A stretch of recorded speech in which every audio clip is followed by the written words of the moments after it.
This is her garden. Hi, hello. This is a great position. So good. Okay, here we are again in the garden. Honestly, I feel like I want to cut even more hair off. It just feels good to get rid of all the bagage. I've got my notes here. I was thinking about this. I was like, it doesn't feel right to just shoehorn a tutorial or content work chat this week. So instead, I thought we could do a little media share roundup of the week, which is actually something I do quite passionately, probably too passionately for my friend Michaela, in our very long voice notes to each other. Because obviously freelancers, work from homers, solo founders, we become connoisseurs of audiobooks and podcasts because we spend all day listening to them. I thought maybe it would be a good time to introduce podcast roundup transmission theme, just to add a little bit of lightness. I've not actually been a great reader since the pandemic, believe it or not. I found it really hard to really get stuck in. There have been books, but just not that many. And, looking for a movie that doesn't centre around some kind of romance or love plot has actually proved to be kind of challenging. Yeah, I have struggled to find something to be able to enjoy that doesn't make me just think about the horrors of my own love life at the moment. But I did find a few winners that I really touched me. I thought we could kick it off with that. So less true crime podcast this week, more Heartbreak Hotel. First up, we have Strangers by Belle Burden, and it's been a huge hit, so you probably have seen it out and about. Before I knew about the book, I actually saw that kind of infamous reel going around of the woman who makes her husband a sandwich while he's in the middle of like dumping her and their children, like really unceremoniously. And obviously, the internet let her know that that was completely the wrong choice, but I really could understand why in that moment that was what she opted for, because not only are you in this like fully discombobulated state, like everything you think is true is in fact not true, and so like gravity has ceased to exist and you're just so confused about where you are in that moment, and you also don't have the information that you will have further down the line, i.e. not everything has transpired yet. There might be truths that you haven't uncovered yet, but also just all the events haven't actually played out yet. So yeah, probably at the end she's thinking, fuck, I shouldn't have, that's not what I would do now. But in the moment you're also operating on like old information, like giving that person the benefit of the doubt, like thinking this person, when maybe later on you might think, I don't know them at all, or they've become someone I don't know, and I can't trust. They're definitely in the middle. I was like, is this a good idea for me to be reading this at this point in time for me? But then when I got to the end, I was happy that I had. Yeah, I actually really recommend that. I thought it was beautiful. If you want something equally light on the volume side and also maybe a bit more of a comedy, it's an oldie but a goodie, Nora Ephron, Heartburn. It's got Nora's like full comedy thing going on. There's lines that you recognise from other films that she made, but I ended up underlining so many like whole sections because she just managed to put words to the experience that I hadn't been able to do. But it's also mixed in with comedy, so you're sort of crying one paragraph, laughing another paragraph, and again it's really slim, so it's not intimidating at all. Okay, the last one is a podcast, and it's Our Fucking House, and it's on Patreon. It's my first Patreon subscription. It's by the two hosts of my old favourite movie podcast, I Saw What You Did. That's since been turned into Dear Movies, I Love You, and I actually loved that one as well. They're just like movie loving dirtbags, and it's not pretentious at all, and they're just cool motherfuckers. I love it. And yeah, this is like perfect timing if you're a single woman homeowner who's, or like me, you're suddenly realizing like, well, I got to work out how to do this thing on my own and not piss your pants about it. This is all about, two single women running their own homes and figuring it out together. And I tell you what, perfect timing. I'll link all of those below if you're interested. If you're also a resident of heartbreak hotel at the moment. I'm really sorry, and or maybe I'm happy for you, you know. If it wasn't right, it's hard to do this bit, but it's got to be for the best. That's where I'm at the moment. Should we do a quick garden tour? Things are looking a little bit different. It's still a crap pile. There's still so much to do, but it's also really different. Let's have a look.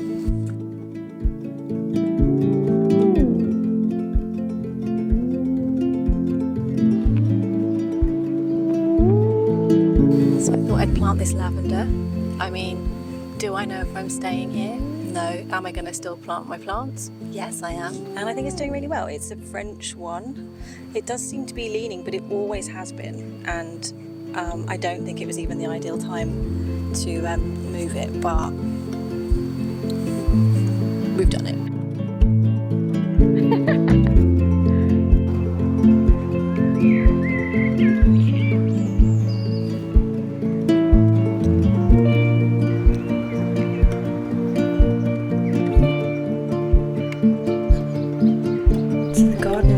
Sprawling, and the neighbour's fence has been down for months at this point. I've been trying to re-establish old and new paths so that we can still get around.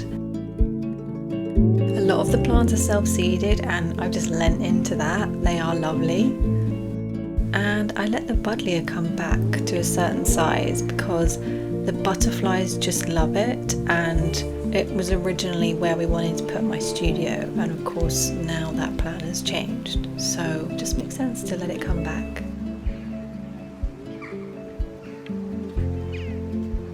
Along with the paths, I'm trying to carve out new beds, but unfortunately there is a lot of rubble that has been buried here, which is an affront to nature as far as I'm concerned, but I'm trying to tackle it myself. Even in this small area, I found all of these things.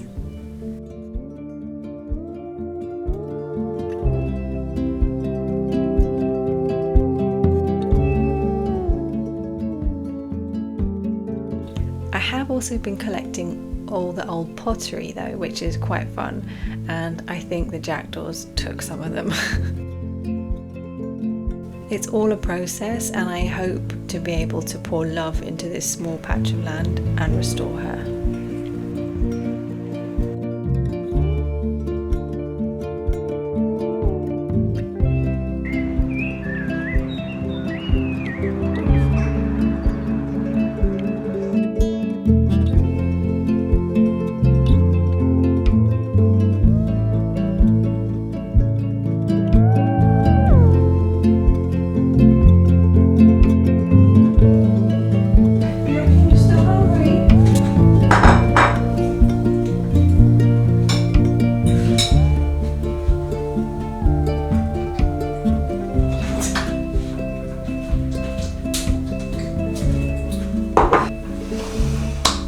Good morning. It is 10 o'clock in the morning and we're going to make a coffee. I seem to have developed an addiction with jam donuts, so we might be having one of them.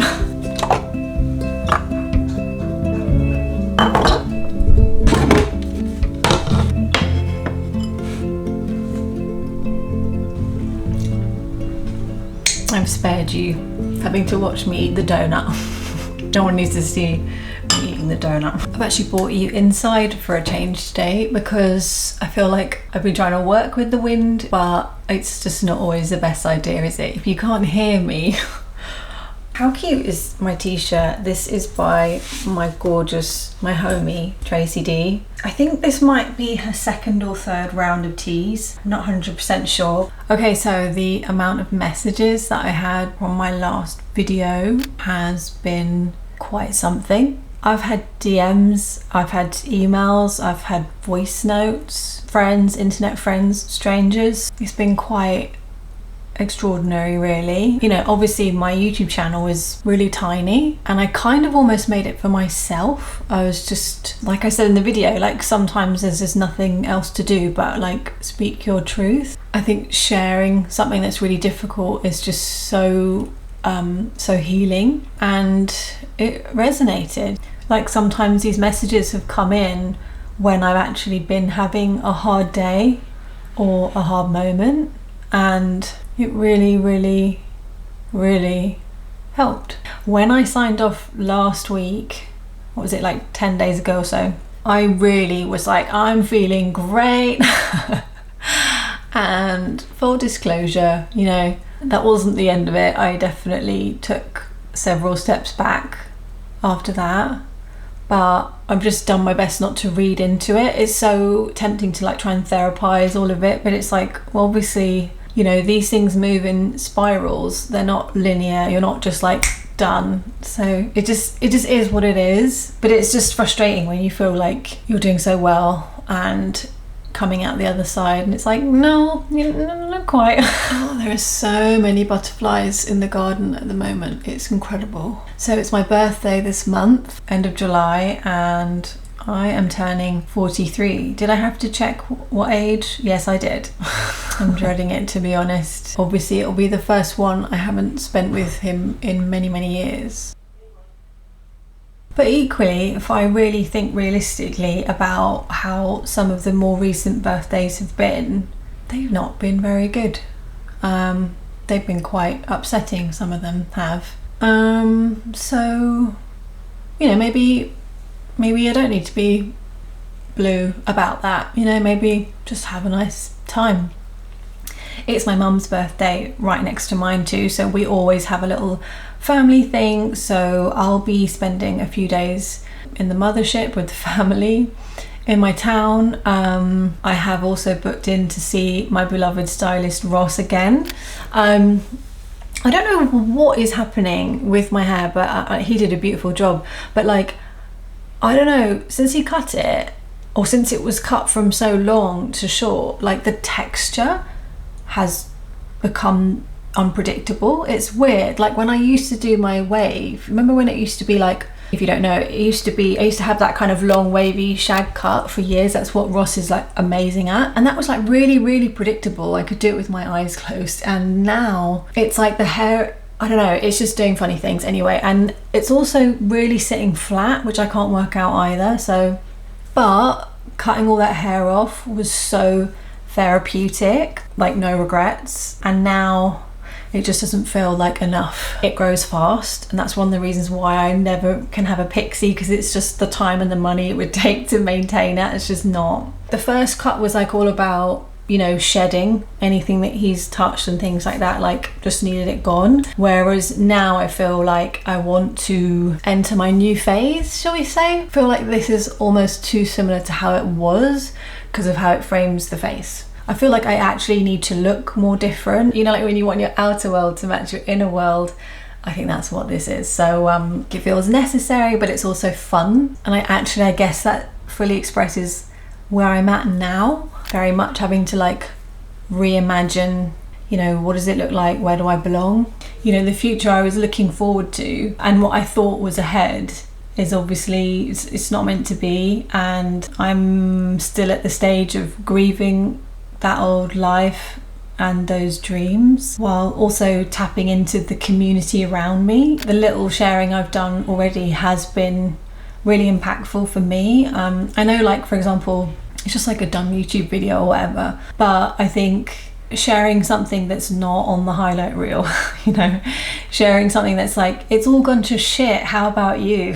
It just gives such an opportunity for other people to reach their hand out towards you and share like wisdom and their experience, and just say like, yeah, me too, and I live to tell the tale, you know, I'm fine now and you will be too. It's been kind of profound, especially I feel like in these times when we feel so disconnected and overwhelmed online. I think more and more of us really want to be having real conversations, and that was part of why I just thought, fuck it, I'm just gonna lean into it. Seeing other women navigate and heal from like their own journeys has been really inspiring for me as well. You know, we need to re-establish the gossip of it all, and I mean gossip in the traditional sense of the word. Like, I want to build a community of women who I can connect with and experience joy with and serve in any way I can. But that's the ultimate end goal, and I genuinely didn't think I could do that if I was just like posting content tips and pretending that my life wasn't falling apart, you know. And I realized what I've been trying to do with Studio Supply for so long is